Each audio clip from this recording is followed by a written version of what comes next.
중1 6단원 빛과 파동 들어가겠습니다. 자, 챕터 1은 빛의 반사라는 내용으로 이제 빛의 반사를 이용한 예가 어떤 것이 있는지까지 빛의 반사의 원리에서부터 이런 거를 다루게 될 거고요. 일단 요 6단원 전체 내용은 빛의 성질, 거울, 렌즈, 그 다음 파동까지 전반적으로 다 포함한 내용이라서 내용이 조금 많긴 한데 다 연결되는 내용입니다. 참고로. 자, 그래서 빛이라는 것에 대해서부터 먼저 우리가 할 건데요. 지금 우리가 보면 우리가 뒤에 가서 다루게 될 파동이라는 게 있어.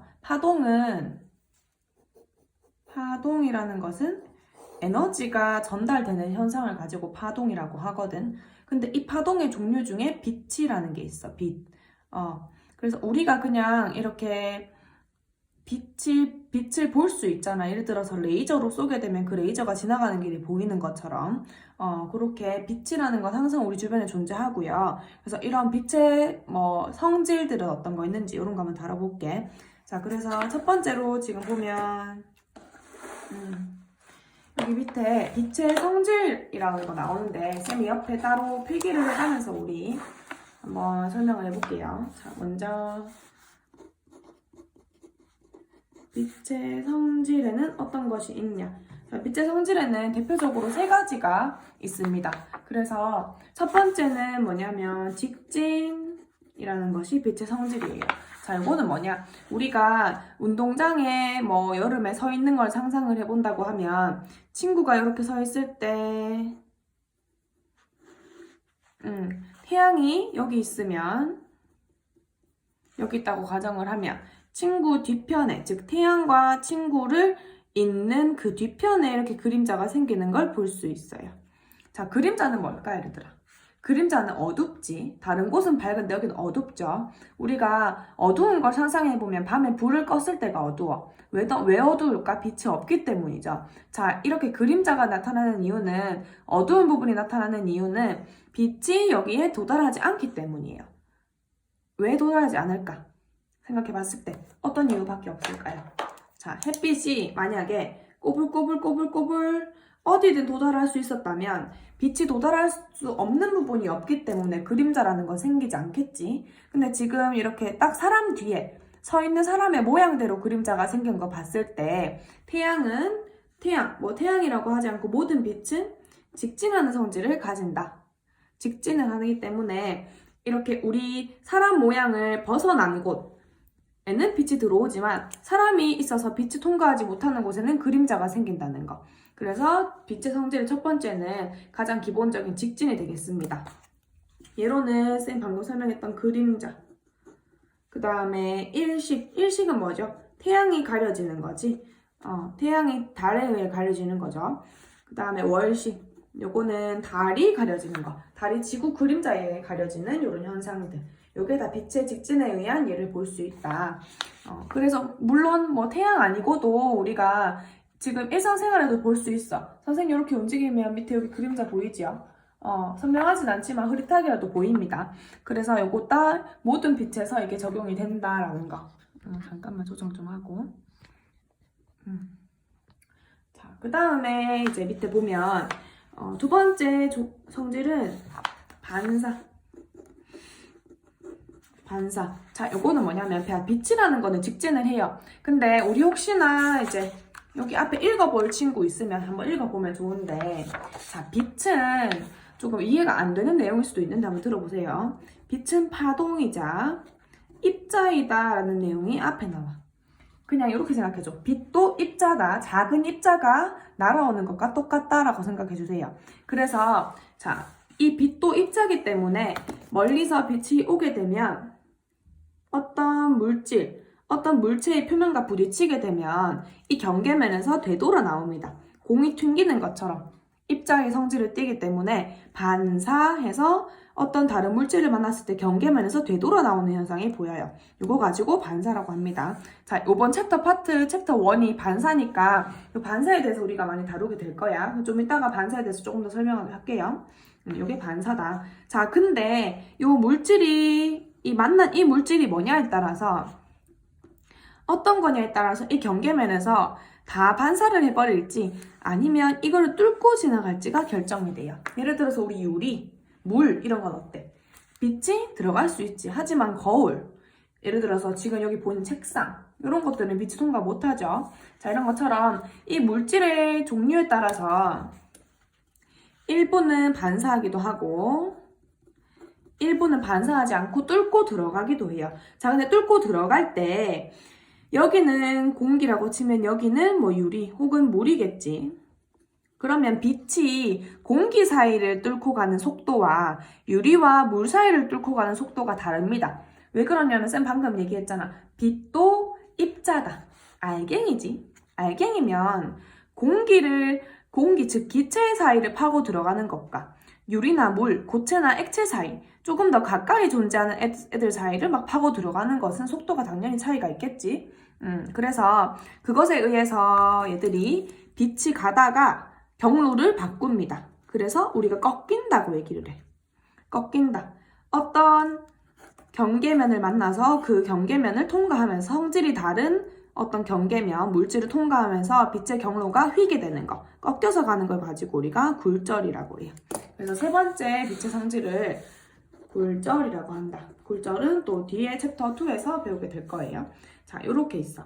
자, 그 다음에 우리가 얘기를 할 수 있는 건 빛의 밝기. 이거는 잠깐 넘어가서 해볼까? 그래서 여기 보면 이제 빛의 성질에 대해서 직진, 그림자 얘기 나오고요. 반사하는 얘기 나오고 뒤에 굴절 이런 얘기 나와요. 요거 제대로 한 번씩 꼼꼼하게 책 내용 다 읽어줍니다. 그래야 또 도움이 되거든. 다 읽어주고 자, 그 다음에 이제 빛의 밝기도 살짝 얘기를 해주면 자, 빛의 특징 중에 하나가 모든 방향으로 퍼져나간다라는 게 있어. 자, 광원. 우리 태양으로 얘기를 해볼까? 아니면 그냥 형광등으로 해볼까요? 전구가 이렇게 있다고 쳐보자. 그러면 얘들은 모든 방향으로 빛이 다 퍼져나가요. 그렇기 때문에 어떡할까? 이 가까이 있는 곳에서는 이 빛이 다 들어오겠지. 하지만 멀리 갈수록 어떻게 될까? 멀리 갈수록 광원과 멀리 갈수록 광원에서 나오는 빛 에너지는 점점 줄어들겠죠. 그래서 광원으로부터 거리가 멀어질수록 어두워진다는 게 우리 보통 보편적인 얘기예요. 하지만 우리 레이저 같은 것들, 레이저는 일자로 쭉 나가지. 그래서 우리가 그 선을 심지어 볼 수도 있어요. 요거는 퍼지지 않기 때문에 멀리까지 나아갈 수 있다. 요거 한번 알아주고 자, 그 다음에 우리는 어떻게 물체를 보는 것일까? 여기서 우리가 알아야 될 용어들은 광원이라는 게 있어. 광원. 광원은 스스로 빛을 내는 물체를 가지고 광원이라고 해요. 우리 앞장에도 광원의 정의가 있었긴 했었어. 자, 광원은 스스로 빛 내는 거니까 태양, 그 다음에 우리가 사용하는 전등 이런 것들이 되겠지. 자, 그럼 우리가 광원을 볼 때 선생님이 여기 새로 그려줄게요. 광원을 볼 때, 자, 우리가 광원, 빛을 본다, 물건을 본다, 물체를 본다라는 것은 내 눈으로 보는 거지. 내 눈에 빛이 들어와야지 내가 그걸 보는 거죠. 우리가 태양이나 전등을 보면 그냥 엄청 밝은 뭔가 희미한 덩어리로 그냥 보이지. 빛이죠, 그게. 자, 근데 우리가 어떻게 물체를 볼 수 있는 걸까요? 어떻게 물체를 볼 수 있을까요? 광원에서 나온 빛이 이 물체에 반사가 돼서 그 반사된 빛이 내 눈에 들어오기 때문이야. 얘는 그냥 도화지를 제공해 주는 거예요. 여기 안에 빨주노초 파남보 모든 색깔을 볼 수 있는 빛이 들어있어. 그래서 그 빛이 물체에 도달하면 그 물체는 자기가 나타내는 색깔만 딱 우리 눈에 들어오게 해주는 거예요. 그래서 까만색은 글씨는 까만색, 여기는 빨간색 이런 색으로 보이는 겁니다. 그래서 물체를 보는 과정은 광원에서 나온 빛이 물체에 반사가 돼서 우리 눈으로 들어오는 것. 이렇게 돼줘야지 우리가 물체를 보는 과정이다. 이때도 반사의 법칙이라는 게 성립을 하는데 여기 말이 나오죠. 이거 쌤 바로 설명을 할게. 자, 빛의 반사라는 거는 자, 이렇게 표현이 있다고 쳐봅시다. 아까 반사라는 건 빛이 어떤 경계면을 만나서 되돌아오는 현상을 가지고 반사라고 한다고 했지요. 자, 그럼 이 표면이 있는데 빛이 이렇게 들어왔어. 자, 그러면 빛과 경계면이 만난 요 점 있지? 요 점을 기준으로 어떠한 기준선을 그립니다. 이 경계면에 대해서 수직으로 수선을 하나 그려줘요. 이걸 가지고 법선이라고 해. 기준이 되는 선이다. 자, 그러면 여기서 자, 들어온 광선, 들어온 빛의 선이지. 그래서 들어왔다 입사된 광선, 빛의 선이다. 입사광선이라고 불러요. 자, 그러면 자, 입사광선이 들어오게 되면 이 광선이 경계면과 만나서 반사돼서 다시 나가는 빛이 보이겠지. 그걸 가지고 반사광선이라고 부릅니다. 자, 여기서 반사의 법칙이라는 게 성립을 해요. 자, 볼게. 우리 입사광선과 법선이 이루는 요 각도 보이지? 요거를 A라고 하고, 반사광선과 법선이 이루는 요 각도, 요거를 B라고 해요. 요 두 개의 각도를 각각 입사각, 반사각이라고 불러.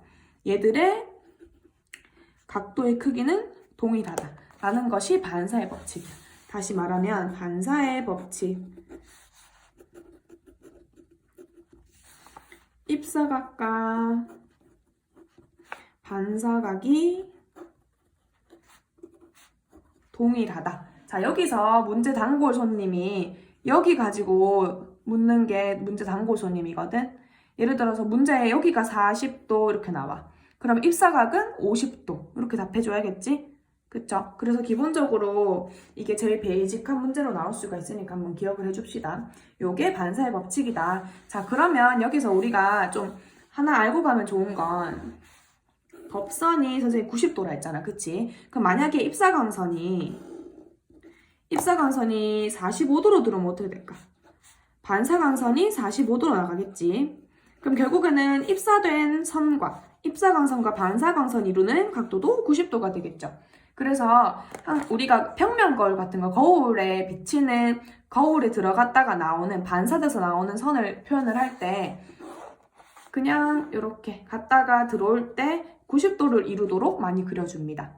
이게 그냥 편하고 보기에도 편하고 가장 기본적으로 우리가 이해를 잘 할 수 있는 내용이라서, 만약에 예를 들어서 뭐 거울이 이렇게 있다.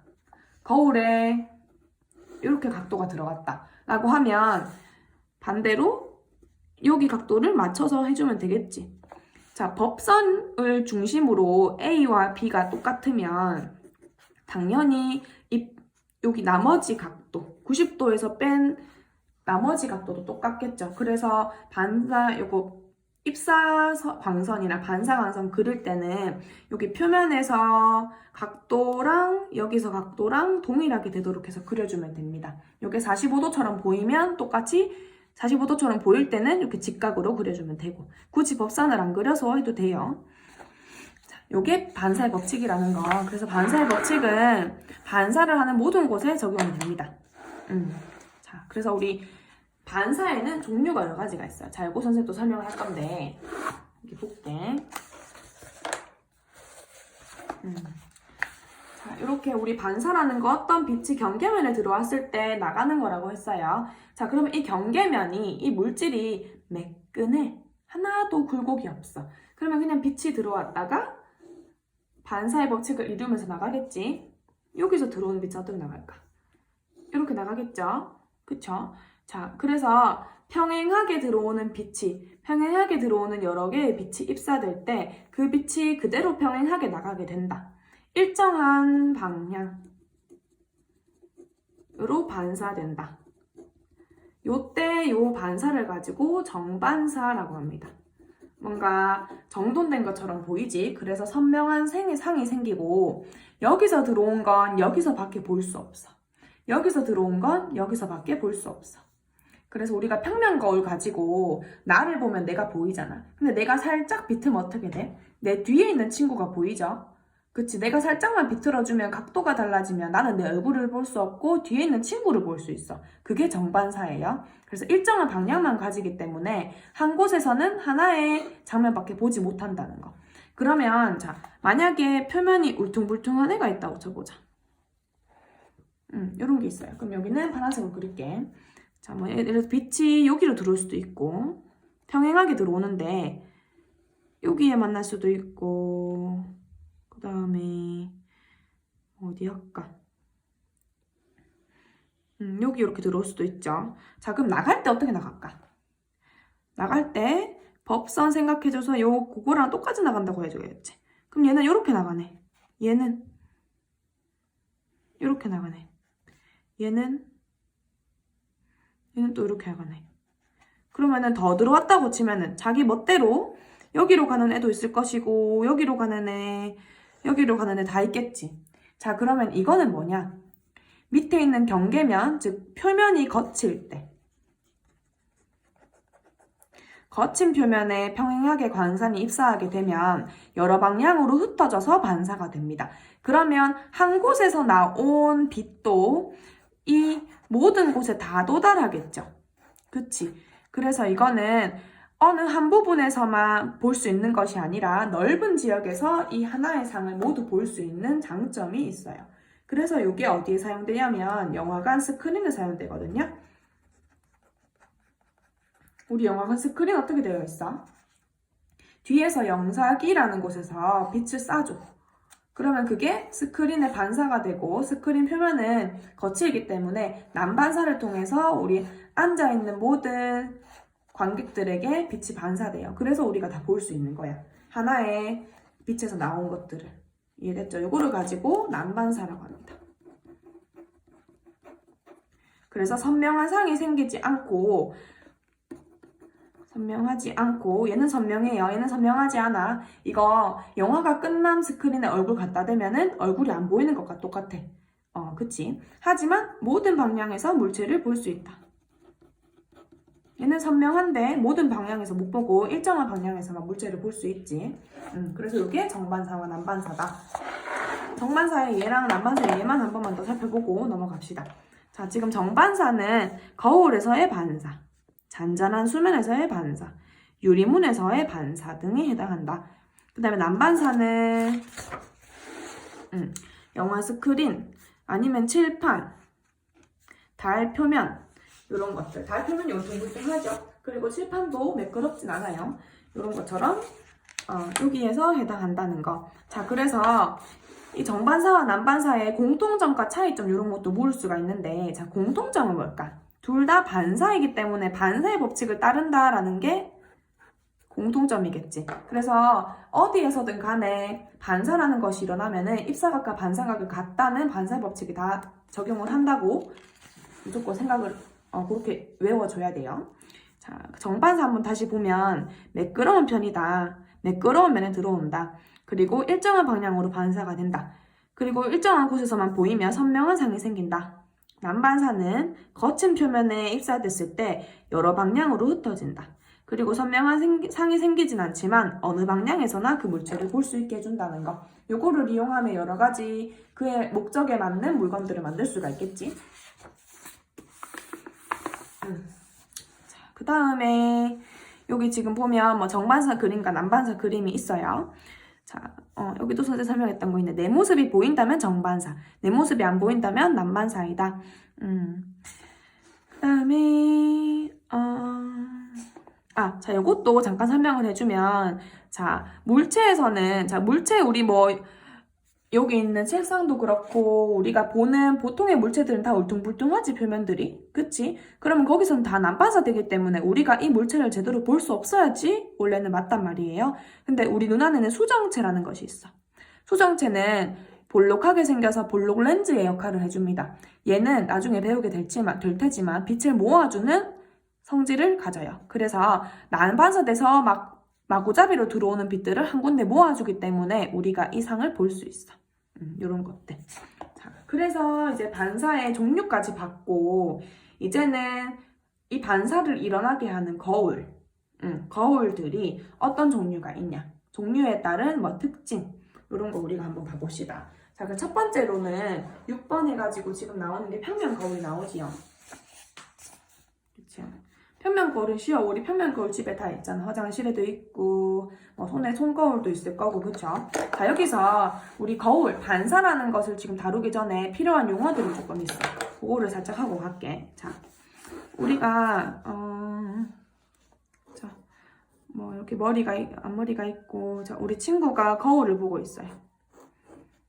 거울을 보고 있어. 자, 거울 안에 우리 친구가 보이겠지? 그치? 자, 우리 거울 안에 보이는 나는 진짜 나이가 아니죠? 비춰서 보이는 물체의 모습인 거지. 요거를 가지고 물체의 상이라고 해.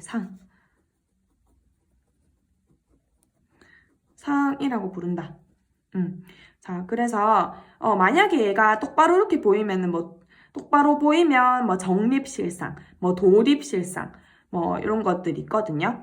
그래서 요거는 이렇게 구체적으로 들어가는 것은 나중에 고등학교 이제 물리 가면 하게 되는 거고, 아직은 그냥 상이라는 것 좀 알아주면 됩니다. 그래서, 자, 실상과 허상이라는 거 있는데, 요거는 선생님이 좀 이따가 오목거울이랑 볼록거울 하면서 한번 얘기를 해줄 거예요. 그래서 요거는 잠깐 놔두자. 상이라는 게 물체의 상이다. 요것만 기억을 해주면 됩니다. 그래서 평면 거울 한번 얘기를 해볼 건데, 자, 평면 거울은 간단해요. 우리가 많이 이제 항상 옆에 있고 겪어봤기 때문에 잘 와닿을 거예요. 자, 평면 거울로 물체를 비춰보면 크기는 그대로다. 그렇지, 크기 안 변하지. 하지만 좌우는 반대로 보인다는 거. 요거 기억해주고. 좌우는 반대로 보인다. 그래서 여기 또 촛불이 있지만 선생님 한번 다시 그려보면 그려볼게. 여기 거울이 있고, 자, 여기에 이런 어떤 물체가 이렇게 서 있다. 연필 있다고 해볼까? 연필 있어요. 자, 연필과 이 거울 사이의 거리만큼, 이 거울을 봤을 때 거울 안에도 거울에서부터 이 연필까지의 거리만큼 떨어져 있는 것처럼 보인다 라는 거. 얘는 실제 물건이고 실제 물체고 얘는 상이라고 부르겠죠. 자, 그래서 평면 거울의 특징은 거울에서 상까지의 거리는 물체와 거울까지의 거리와 같다는 거. 요거 있어요. 자, 그 다음에 얘들의 높이, 즉 크기도 어떨까? 물체의 크기도. 물체의 크기와 상의 크기도 동일하다. 하지만 좌우는 다르다. 여기에 별이 있다면 얘는 오른쪽에 별이 있게 되겠지. 이런 식으로. 요거만 기억을 해주면 됩니다. 그래서 여기에 평면 거울에 의한 상 해가지고 거리는 같고 상의 크기는 같고 하지만 좌우는 대칭이다 라는 거 있지. 요거 한번 기억을 해주고요. 그래서 응급차에는 일부러 글자를 좌우로 바꾸어 써놓아서 앞에 있는 운전자가 차에 있는 백미러 같은 거를 통해서 이가 뒤집어진 모습을 통해서 구급자가 오는 것을 알아볼 수 있도록 하기 위해 일부러 바꾸어 써놓았다라는 거. 그 다음에 전신 거울 얘기도 요것도 잠깐 설명을 해줄 건데요. 요거는 반사의 법칙에 의해서 성립을 하는 내용이에요. 한번 볼게. 자, 우리가 나의 전신을 볼 수 있는 거울을 사려면, 거울을 가지려면 거울이 얼마나 커야 될까? 나의 전신을 볼 수 있는 전신 거울은 크기가 얼마나 돼야지 나의 몸을 다 담을 수 있을까? 자, 라고 생각을 하면 거울이 있습니다, 여기. 그리고 내가 이렇게 서 있어. 여기 서 있어. 자, 그러면 일단은 내가 보려면 내 눈에 들어와야 되겠지. 내 눈에 나의 모습이 들어와줘야 돼. 그래서 우리가 거울이랑 렌즈 하면서 이렇게 광선들을 많이 그릴 거야. 입사광선, 반사광선 같은 거 잘 볼게. 자, 우리가 머리에서부터 발끝까지 나를 보고 싶지. 그러면 머리에서 들어온 빛도 내 눈으로 들어와야 되고, 발에서 들어온 빛도, 즉 어디서 광원에서 여기에 도달한 빛이 반사돼서 다시 내 눈으로 들어와 줘야 되겠죠. 그래서 그려보면 돼요. 자, 머리에서 들어온 빛 이렇게 들어왔지? 그럼 비슷한 각도로 내 눈에 들어올 수 있겠지. 자, 근데 내가 발에서 출발한 빛도 여기 들어와야 돼. 그럼 우리가 그려보면 돼요. 여기서부터 여기까지 가고, 그 다음에 여기서부터 눈까지 들어가는 거. 요렇게. 자, 이렇게 내가 그렸을 때 지금 어떻게 돼? 여기 각도랑 지금 똑같죠? 그 말은 뭔 말이야? 내 발에서 나온 빛이 여기에 도달한다는 얘기지. 그러면 내가 거울이 여기에 발에 있는 빛이 도달한 이 지점 아래로는 어차피 필요가 없다는 얘기죠. 그래서 거울은 여기 위에 이 정도의 길이만 가지더라도 내 머리 끝부터 발끝까지 볼 수 있다는 얘기예요. 이것도 반사의 법칙에 의해서요. 그래서 거울의 길이는, 전신 거울의 길이는, 높이는 내 키의 반만 되더라도 내 몸이 딱 들어가는 것처럼 볼 수가 있다라는 겁니다. 반사 법칙에 의해서. 됐죠? 이렇게 해서 평면 거울을 마무리를 하고, 여기 거울 속 상위 속도 있는데 이것도 잠깐 설명을 해주면, 당연히 내가 자, 거울을 고정시키고 내가 움직일 때는 내가 움직이는 속도랑 거울 속의 상이 움직이는 속도가 같겠지. 당연히 똑같은 사람이니까. 근데 요거는 자, 거울이 이동할 때, 자, 이거 볼게요. 거울이 요만큼 이동했다고 쳐보자. 그러면 나는 2분의 A만큼 이동한 거지. 근데 거울이 이동해서 그 다음에 상은 여기 와야 되잖아. 그러면 상은 여기서부터 여기까지 나와야 되기 때문에 A만큼 이동하게 됩니다. 요거는 물체가 이동하는 속도고 요거는 상이 이동하는 속도지. 그래서 거울 이동할 때는 상이 2배 더 빠르게 움직이게 된다는 거. 그리고 밑에 막 정령경이라고 하는 것은 평면 거울로 봤을 때 우리가 보통은 좌우가 바뀌잖아요. 근데 요거는 안에 평면 거울을 2번 놔둬서 2번 반사돼서 들어오기로 한 거기 때문에 좌우가 바뀌고 또 바뀌어서 결국에는 내가 여기서 오른손으로 움직이면 거울에 있는 나도 오른손으로 움직일 거야. 똑같이 보이는 거울의 종류입니다. 정령경. 밑줄 쳐주고, 여기도 밑줄 쳐주고, 여기도 밑줄 쳐줍시다. 자, 뒤로 넘어갈게요. 자, 이제는 오목 거울과 볼록 거울을 다룰 건데, 요거는 쌤이 이제 막 거울에 들어오는 상들을 그릴 거거든. 그릴 때 같이 좀 따라서 그려보면 훨씬 도움이 많이 될 거야. 그러니까 그냥 보지 말고 따라 그려줍시다. 자, 우리가 거울 오목과 볼록 거울을 그릴 건데, 오목 거울 뭔지 알지? 오목하게 생긴 거. 오목하게 생겼는데, 자, 구부러진 거울에서 오목한 면의 거울이 있는 걸 가지고 오목 거울이라고 하지. 볼록 거울은 그 반대고요. 그러면 우리가 오목 거울과 볼록 거울을 그릴 건데, 그릴 때 주의사항이 있어요. 알아줘야 될 거. 자, 일단은 이런 경계선을 하나 그려주고, 요 경계선이 구부러진 오목 거울의 중앙에 올 수 있도록 오목을 그려주는 거예요. 이런 식으로 그려줄게. 잠깐만, 조금만 더 그리자. 이렇게 그려주면 되겠지. 자, 그 다음에 너네가 이거를 지금 원의 일부, 호라고 생각을 하고 원의 중심 어디쯤 있을까? 요쯤 있겠네, 그치? 그러면 원의 중심일 것 같은 요 부분과 이 경계면과 렌즈가 거울이 만나는 요 점에서 이 점의 딱 정중앙을 점으로 찍으면 이게 거울의 초점이 됩니다. 요거는 구부러진 원의 중심이라고 해서 곡률 중심이라고 부르거든. 요거는 몰라도 돼. 뭐 궁금한 친구들 있을까봐 알려줍니다. 곡률 중심이고, 우리가 거울에서 초점, 뒤에 가면 렌즈도 배우는데 렌즈에서 초점 이란 것들은 곡률 중심의 2분의 1로 항상 구하게 돼요. 그래서 오목 거울에 초점 이렇게 그려줄 수 있다. 그리고 이제 물체를 놔둘 건데 연필을 하나 놔둬볼게. 이렇게 놔둬볼게요. 자, 여기서 우리가 또 해줘야 될 거. 자, 오목 거울의 중심 보이지?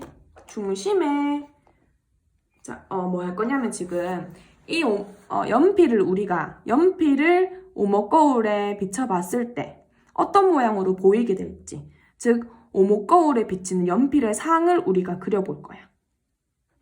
하려면 일단은 이 연필 끝에서 나오는 여러 가지 빛들을 그려줘야 되겠지. 그래서 이 광선을 그릴 때는 딱 2가지만 그려주면 돼. 뭐 그려주냐? 자, 첫 번째는 물체에서 평행해서 나가는 광선 하나 그려주고요. 그 다음에 물체 끝이지, 끝 부분에서 거울을 중심으로 가는 거 광선 하나 그려주고, 요거 2개만 그려주면 돼. 한번 해볼게. 잠깐만요. 해볼게요. 자, 평행해서 들어간다. 요렇게 가겠지? 자, 요렇게 가면 오목 거울은 빛을 모아주는 성질을 가져요. 왜냐면 오목하게 생겼기 때문이거든. 자, 여기에서 잠깐 상을 보여주면 여기에는 면이 경계면이 이렇게 생겼을 거 아니야. 기울어져서. 그럼 이렇게 들어갔다고 쳤을 때 여기 있는 입사각 법선으로 해볼게. 입사각과 반사각이 똑같으려면 반사각에서 이렇게 나가줘야겠죠. 요거를 각각 모든 지점에 다 적용을 시키면 이렇게 한 지점에 모이게 돼요. 그래서 빛이 평행에서 들어오더라도 오목거울을 만나면 모이게 되어 있다. 이게 오목거울의 특징이에요. 빛을 모아주는 성질. 그러면 그거를 적용을 하면 평행에서 들어오면은 항상 어디를 지나냐면 초점을 지납니다. 알겠지?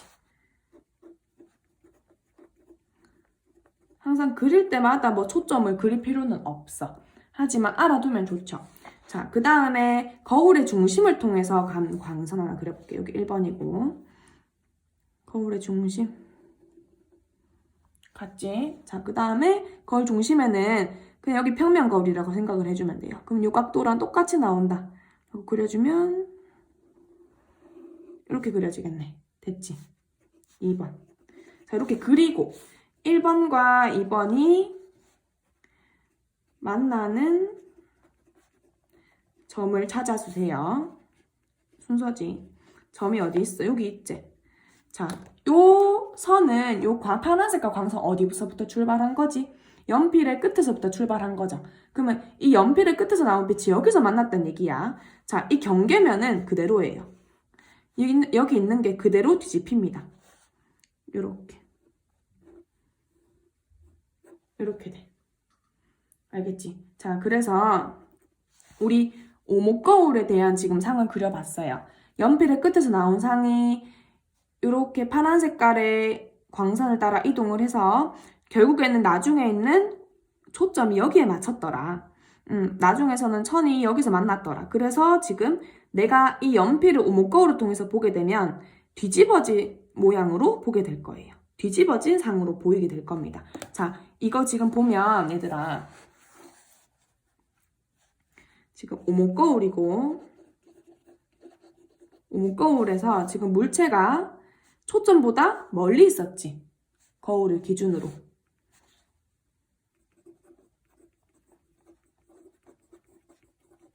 멀리 있게 되면 항상 뒤집힌 상이 보입니다.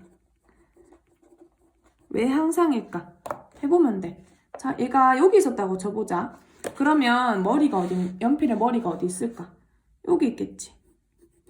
그러면 여기서 달라지는 건 뭐야? 이 1번 광선은 그대로지. 집중해서 들어보세요. 연필이 앞에 왔다고 치면 1번 광선은 그대로인데 이 2번 광선이 다르겠지. 여기서 출발하는 거겠지. 이거 빨간색으로 그려보면 이렇게 들어오는데 들어오는 각도가 앞에보다 더 넓으니까 더 넓게 퍼지겠지.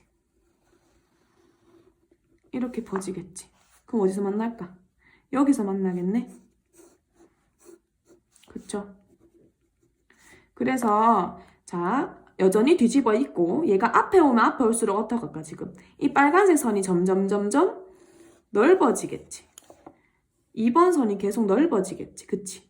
넓어지게 되면 1번과 만나는 시점이 더 멀리 잡히기 때문에 점점 상의 크기가 커지는 것도 지금 확인이 되지요. 그래서 여기서 하나 또 추가해서 해주면 초점보다 멀리 있을 때는 일단 뒤집힌 상이 기본이고 플러스 초점, 즉 이렇게 하자. 거울에 가까이 올수록 상이 커진다. 상의 크기가 커진다. 이렇게 해줄게. 됐죠? 이해되지요? 자, 그러면 이제는 초점보다 가까이 하는 건 어떻게 될까? 물체가 여기 있으면 어떻게 될까? 그거 한번 그려볼 건데 요거는 여기 밑에다가 바로 그릴게. 다시 그려주고 거울 그려주고 이렇게 되면 조금 초점이 더 커지겠네. 초점 해주고 연필이 여기 앞에 있다고 쳐볼게. 됐지? 자, 1번 광선 그려볼게. 1번 광선 평행에서 들어갑니다. 평행에서 들어가면 너네가 여기 면 기울기 봐주고 그려줘야 돼. 비슷한 각도로 정도 하면 되겠지. 이렇게 되죠. 자, 그 다음에 중앙으로 가는 거 하나. 그러면 평행 거울처럼 요거 쌤 지금 잘못 그린 것 같다. 여기가 각도가 안 맞다, 그치? 요거 뒤에 가서 다시 그려볼게.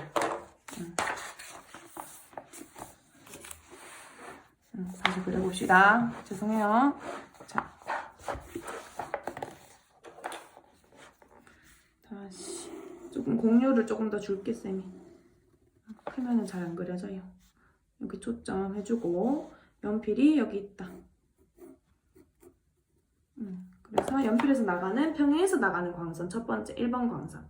얘는 초점을 지나야 돼. 쌤이 아까 초점을 안 지났다, 그쵸? 초점을 지나야 되고, 그 다음에 두 번째 광선은 중심을 지나서 그대로 평면 거울처럼 퍼져야 된다. 자, 그러면 지금 보면 이 1번과 2번이 지금 안 만나지? 보여? 기울기가 지금? 퍼지는 것처럼 보이지? 자, 이렇게 되면 진짜 광선들이 만나지 않죠. 그러면 어떻게 상을 잡을까? 얘들을 되돌아 보냅니다. 이쪽 반대쪽으로. 반대쪽으로. 요렇게 그려지겠네. 이해돼요?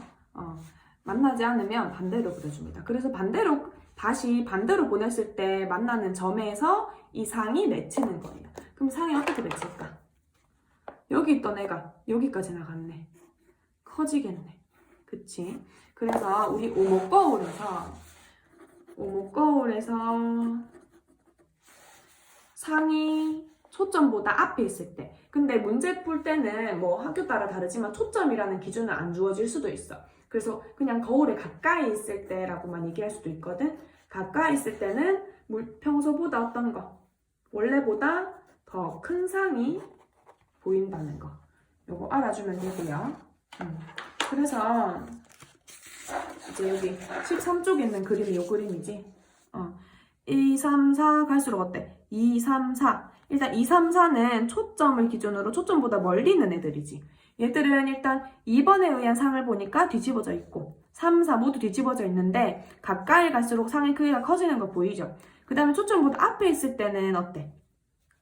5번에 대한 상, 물체에 대한 상이 커져 있는 거 볼 수 있습니다. 자, 그래서 오목거울은 물체의 위치에 따라서 상의 위치와 상의 크기와 종류가 모두 바뀐다는 거. 이거 기억해주자. 이거 중요. 요거 무조건 그려봐야 돼. 스스로 그려보고 절대 눈으로 보면 못 풀어요. 기억도 하지도 못하니까 다 스스로 그려보고 지금 방금 얘기했던 거 요거 광선 그리는 방법 요거 꼭 필기하세요. 1번, 2번, 3번 하는 방법. 필기해서 모든 거울에 적용을 시키면 돼. 그 다음 볼록 거울 해보자 이제는. 자, 볼록 거울은 뭐예요? 구부러진 곡면이 있는 거울에서 넓은 부분에 거울이 있는 거, 비치는 면이 있는 걸 가지고 볼록 거울이라고 합니다. 자, 볼록 거울은 지금 들어오는 거 보게 되면 이렇게 평행에서 들어온 빛이 볼록하기 때문에 여기에 경계면은 이러한 기울기를 가져요. 그럼 이 기울기에 의해서 반사가 되면 바깥으로 나가게 되겠지. 그래서 볼록 거울로 돌아가는 평행하는 빛들은 다 퍼집니다. 볼록 거울은 빛을 퍼뜨리는 성질이 있어요. 됐지? 자, 그래서 이렇게 돼서 우리가 볼록 거울도 한번 아까 오목 거울에 그 상 그린 것처럼 한번 그려봅시다. 다 따라 그리세요. 자, 경계면 하나 그려주고, 자, 볼록 거울 그려줄 거고, 자, 볼록 거울 아까 선생님 초점 그리는 방법 얘기했지. 얘가 원의 일부라고 생각을 하고 원을 상상했을 때 그 원의 중심을 생각을 하고, 그 원의 중심에서와 즉 반지름의 반틈에 해당하는 길이에 있는 게 길이에 점을 찍으면 그게 초점이다. 그러면 얘는 거울에 밖에 초점이 생기네, 그치? 초점이 있네. 자, 그럼 여기도 마찬가지예요. 연필을 그려볼게, 쌤. 자, 연필에서 나온 빛. 자, 평행해서 하는 거 하나 그려줍니다. 첫 번째. 평행해서 가는 거 그려준다. 자, 얘는 아까 우리 1번 오목거울 그릴 때는 평행해서 들어간 거는 초점을 지나서 들어갔었지. 그치? 초점을 지나서 평행했다가 초점을 지났었어요. 얘도 평행했다가 얘는 초점을 갈 리가 없잖아. 얘는 반사가 될 때 초점과 일직선이 되는 지점으로 광선이 향하게 되어 있어. 평행해서 들어가게 되면 초점에서 나가는 선과 똑같은 일직선으로 반사광선이 나가게 되어 있습니다. 됐지? 자, 2번은 뭐다? 또 중앙으로 쏴준다. 그러면 여기서 평면과 우리는 것과 똑같이 반사의 법칙 사용해서 이렇게 나오게 되겠죠. 자, 1번과 2번 봐봐 지금. 저기 멀리 퍼지고 있지? 둘이 도저히 만날 기미가 안 보이죠? 자, 그러면 얘들 어떻게 해줘야 돼? 안 만나는 광선들은 다시 돌아오게 해줘야 돼요. 갔다가 돌아오게 해줘야 돼. 얘도 갔다가 돌아오게 해줘야 돼. 그치? 그래서 돌아오게 해줘서 만난 점에서 새로운 상이 생긴다. 어떻다? 물체보다 작은 상이 생긴다. 됐지? 자, 그래서 볼록 거울은 얘들아, 초점이 뒤에 있기 때문에 초점보다 가깝고 멀고가 조건이 사라져요. 초점이 거울의 뒤에 잡히기 때문에. 그래서 볼록 거울에서는 항상 얘가 앞에 뭐 가까이 있든 멀리 있든 항상 물체보다 작게 보여.